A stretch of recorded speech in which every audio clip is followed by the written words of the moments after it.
Okay, internet. I would like to discuss a weird thing to discuss on the internet, which is that I used to be a creationist. I used to not believe in climate change, not believe in evolution. What other embarrassing secrets can we discuss? No, I'm just kidding. I think something that I want to bring more awareness and attention to is understanding for the rejection of science in the United States. I know that this is baffling to a lot of people. Sometimes it's baffling to me also, but I think that the importance of brainwashing cannot be overstated here, and it's just something that I want to discuss. So really for me, I don't want to go into my whole childhood, but I was raised militantly, young earth creationist, not even like God-guided evolution, like the earth is 6,000 years old, and specifically global warming, because climate change wasn't a commonly used term yet. Global warming was a joke to us, and I mean that very literally, like it was a joke, and it was a joke that we used regularly. So really the first time that I ever started to doubt this was I was about 15, and I was in a class titled, no joke, Science and Creationism. I was supposed to be learning how to defend creationism against the evolutionists and all of the ways that we could break down their arguments with our own arguments. And I did really well in the class. It was me and a bunch of other teenage boys in the class, and we had to give presentations weekly or bi-weekly, I think, on different topics. We went through the book, The Case for Creation. I did the presentations, I defeated all the arguments, it was all great, but about halfway through the class, I just was kind of realizing, like, these aren't very good arguments that we're making. Like, they were just all very gotcha arguments. Most of them, it seemed like, boiled down to, well, there's things you don't know, so you can't possibly know this. Or, that just doesn't make sense to me, and because it doesn't make sense to me and it seems incredible, it cannot possibly be true. So I felt like most of the arguments boiled down to one of those two things, or maybe more. I don't keep up with creationism arguments anymore, but it wasn't like a light bulb moment where I was instantly like, yeah, evolution, but it definitely changed my thinking, and I remember kind of thinking like, I'm not sure I really believe in this anymore. But it was years before I really started to do the research, and yeah. On the broader front, years later, the Bill Nye and Ken Ham creation versus evolution debate happened. If you're not familiar, I'm assuming you're familiar with who Bill Nye is, so I'm not going to elaborate, but Ken Ham is a creationist guru. He's an Australian. I don't think he's even a scientist, but he runs the Creation Museum in Kentucky. He's made this his life's work, basically teaching young earth creationism. And I was force-fed Ken Ham for years, even after I no longer believed in creationism. So I have a personal grudge against him, but that's besides the point. So when he opened his Creation Museum, I think he challenged Bill Nye to a debate or something. Somehow they ended up doing a debate there. And by this point, I 100% was on the evolution side. But I remember a lot of secular people telling Bill Nye that he shouldn't have done it. That was the popular opinion at the time. Why would you do this? Why would you engage with this person? You're giving them credibility. You lost the debate before it even started by agreeing to debate him. And I totally see where they're coming from. But Bill Nye said at the time, I'm doing it for the kids. And that sounds ridiculous. That sounds like such a the children. But I completely agree. If any kids there were able to just have that little seed of knowledge put in their mind and that little question of doubt, which I'm sure most of them were too brainwashed to recognize at the time, but maybe later they were able to think about it and to realize, that's what that guy said, and that seems like it makes sense. And I really felt like he got it in a way that so many people didn't, of it is not these kids' fault that they have been indoctrinated in this way. it's not fair to just write off those kids because their parents believe this. So anyway, I'm getting sidetracked. So that was over 5 years ago, but unfortunately not a lot has changed in public opinion on creationism. It's still pretty much the way that it was then and has been for a while. Data from Gallup in 2019 shows that 40% of the US population continues to believe that God created man in present form. Another 33% believe that God guided evolution, so only 22% of the US adults believe that evolution alone guided the development of humans. Within the public school education, it has gotten a tiny bit better.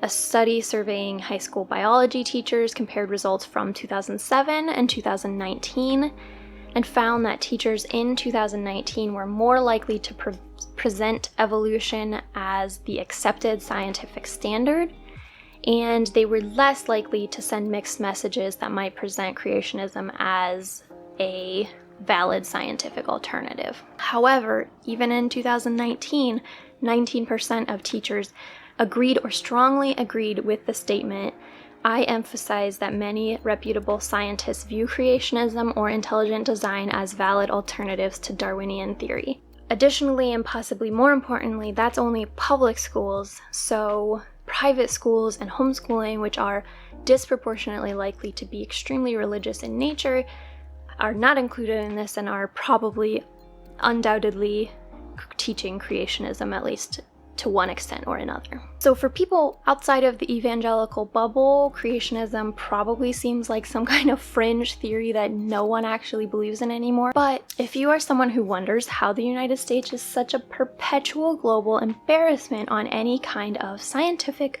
or environmental front, then you should be paying attention. The fundamental premise of creationism as a counterargument to evolution is distrust of science. Creationists believe that science is at best misguided, at worst a plot against the higher power. Either way, in their view, science is fundamentally flawed.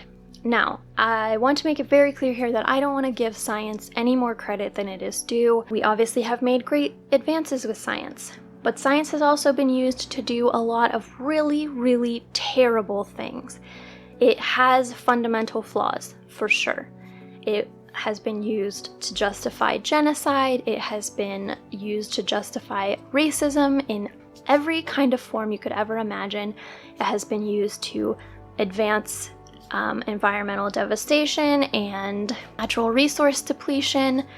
Additionally, technological advances in the global north and west often result in catastrophic exploitation in the global south.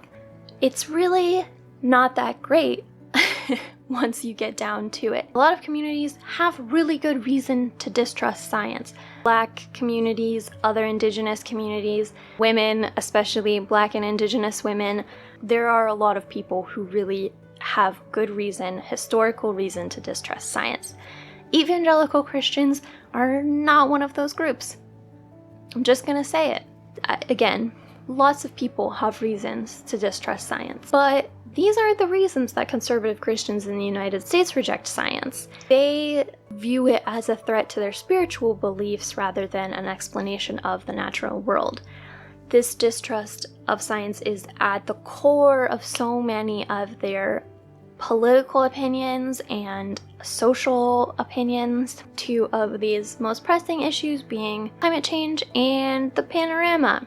A Pew study in 2014 found that only 28% of white evangelicals believe that the earth is getting warmer because of human activity. 33% believed that it was due to natural causes, and 37% believed that there was no solid evidence of warming. Data from Gallup indicates that Republicans are far less likely to report wearing a mask or always or very often when leaving their house versus Democrats, and were more likely to have dined outdoors in a restaurant in the past 24 hours than Democrats. Data on perspectives on the panorama by religion is not available, but given that roughly 73% of Republicans are white Christians, these metrics are indicative of a willingness among white Christians to ignore the advice of the scientific and medical community. White evangelicals feel perfectly comfortable ignoring scientific consensus about evolution. Why would they feel any differently about the environment or about public health issues? Another aspect of the disconnect that I don't often hear discussed is the entitlement. I don't know if any of you have discussed environmental issues with a conservative Christian, but I have, and I often feel like the person that I'm speaking to has no perspective of the earth outside of it is a resource for us, and that is completely consistent with the Bible. This is the story told in Genesis that the earth was created and then given to humans, and a literal interpretation of this book, like is done with evolution, also leads to the idea that there's no way that we can misuse the earth because it is here for our use. There's no perception of the earth as a living system. To them, it is a host whose duty it is to provide for them. This idea that resources are just here for the taking also extends to bad treatment or outright exploitation or enslavement of indigenous populations with regards to taking the resources as well. The whole idea of manifest destiny and the story told in the Bible of constantly taking and conquering new lands and of this is your birthright also leads to this idea that it is completely acceptable for, in the Bible it was Jews, but now most Christians seem to have forgotten that and turned it into Christians. It is theirs for the taking. Everything is theirs for the taking. And I don't mean to limit this to Christians or to say that every Christian has this perspective. Other groups of white people have the colonizing mindset. In no way am I saying that that's not true. And simultaneously, there are lots of Christians who work really hard against this. So prior to doing this research and writing this, I hadn't really given creationism a passing thought in a while. It's not something I think about all the time. But so often I hear people talk about the results of the election or the lack of understanding of climate change or the lack of acceptance of this or that scientific issue as if it's some kind of great mystery. And I always just want to say to those people, it's not a mystery. We know why this is. And there are, of course, a lot more complicated reasons that go into it than what I've covered here. This is only a small piece of it, but it is a piece that I think people who grew up outside of this community can't possibly understand because you weren't brainwashed this way.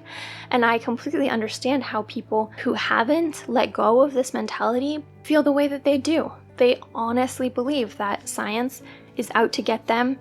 The earth is ours. It belongs to us, specifically mostly white Christians, and it's all there for the taking, and there's no responsibility because that is our birthright. So let me know what you think. Have you ever thought about this before? Do you have any experience on this topic? I would love to hear from you guys. If you have any interest in hearing from me more, then subscribe. Thank you for watching.